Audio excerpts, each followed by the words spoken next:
Hey guys, today I'm going to teach you a really important lesson about English pronunciation. Now, today I'm focusing on a sound that is so crucial, so important, that if the British pronunciation, the British accent had a DNA, then this sound would make up a substantial part of that. And by the end of this video, you'll be that bit further on your journey towards English fluency. Now, before we dive any deeper, please do like and subscribe if you feel that this video helps you, because the support really helps the channel to grow, and also turn on the notification bell, I think that's how you do it, to be made aware of any new learning content. Now, let's dive a bit deeper. So today I'm talking about this amazing sound, and that sound is the schwa. Now, of course, I'm talking about a British RP accent because that is my accent. And this sound, interestingly enough, in English pronunciation, makes up about 20% of all vowel sounds. That's how popular, how common, how important the schwa is. Now, of course, across the UK, there are lots of different accents, and in some cases, the use of the schwa, some accents will use the schwa more, and some accents will use the schwa less. But this sound is a fundamental sound of British English and a British RP accent. So what is the schwa? Well, quite simply put, it looks like this in the phonemic chart. It's like a kind of backwards E. And the sound itself is an sound. You know that sound when you sit down? Maybe I'm a bit old, but the sound that you sit down, that kind of sound. And it's basically a neutral, unstressed vowel sound, and it appears in lots of kind of unstressed vowel syllables, unstressed syllables. So how do we make that sound? Well, to be honest, I love teaching this sound because it's really easy to make. You relax your tongue, you put your tongue down into a kind of neutral position, you relax your lips and your jaw, you relax your mouth.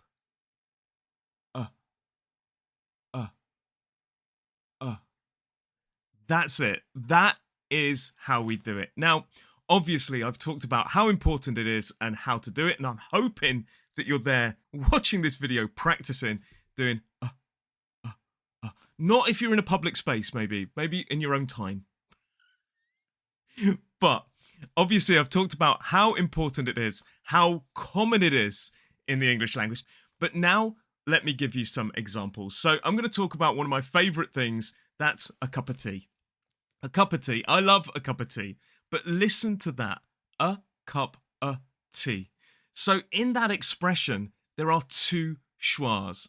A cup of tea. So commonly in the English language, the A, as in the article, is replaced by a schwa, a dog, a cat, a cup of tea. Now, also, listen to that of.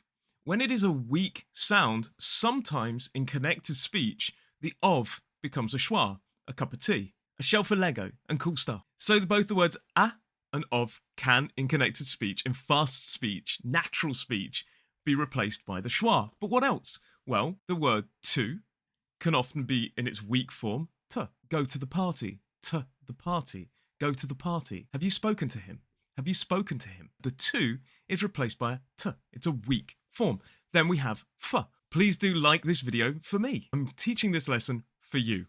F. So for, when it's unstressed, when it's a weak sound, can use a schwa. And that is why the schwa is so vital, so important, because it can help you sound much more natural in connected speech when you're speaking.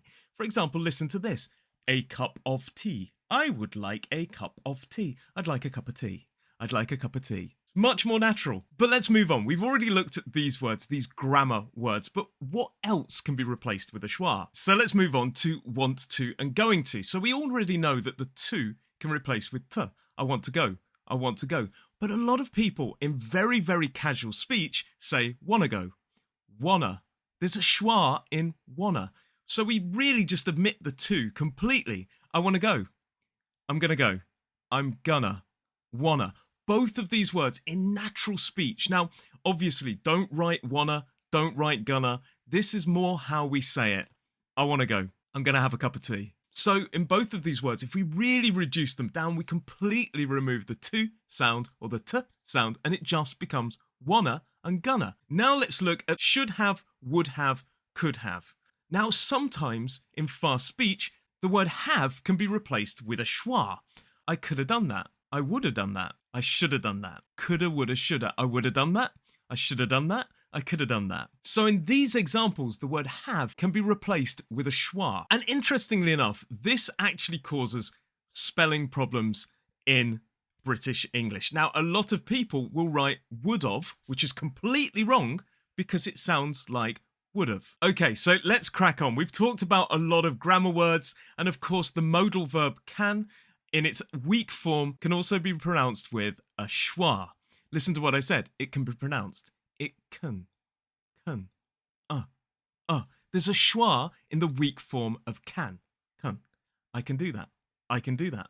I can say that. So obviously today's lesson is taught in a British RP accent, and that's really important to note because this part really relates to British RP. Commonly words that end in ER, AR, OR, or RE, that end sound end in a schwa. For example, water, doctor, jugular, centre. All of those words finish in a schwa sound. Now, there's a lesson regarding connected speech with those, but as standalone words, in British RP, those words finish with a schwa, and it makes you sound more natural. Now, think about that word water. So many people will say water. They'll really try and pronounce the R sound, but in British RP, it is a water. Or they'll really try and hit the T. Water. It's not, it's water. That's how it is in British RP. But as I said, there are lots of accents across the UK that potentially pronounce this word differently or use the schwa in a different way. And like this regional pronunciation isn't just limited to the schwa sound. For example, in London, a lot of people will say water. They kind of remove the T sound, but they still use the schwa.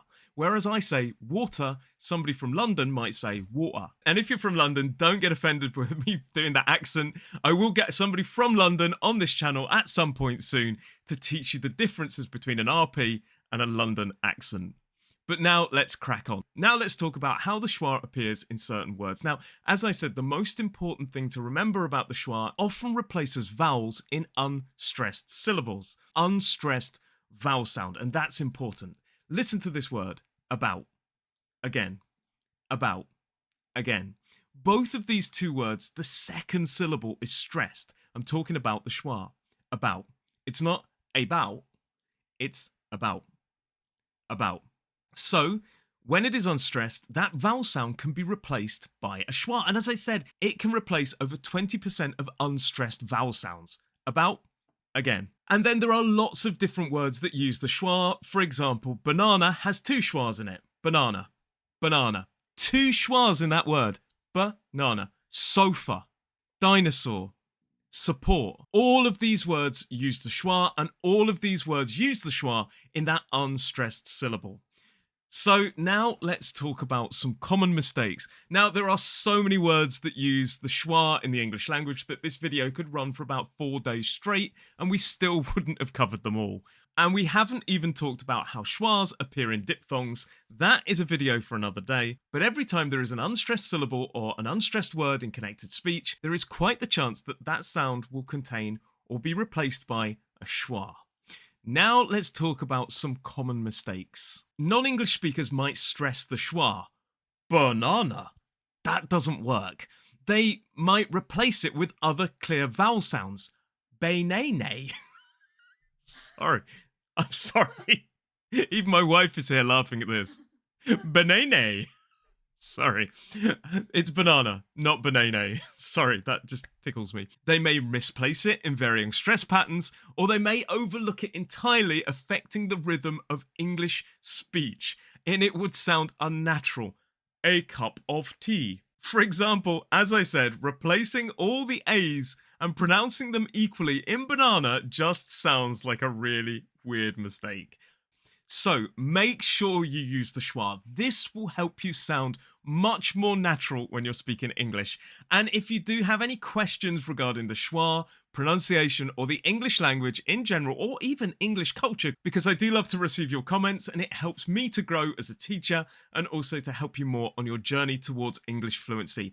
But let's continue learning together. Share your examples of your experiences with the schwa and do let me know any other things that you would like to learn. If this guide to the schwa has been beneficial to you, please do like, subscribe, turn on that little notification bell, and share it with your friends to help them on their journey to English fluency as well. And hey, you can go on the journey together.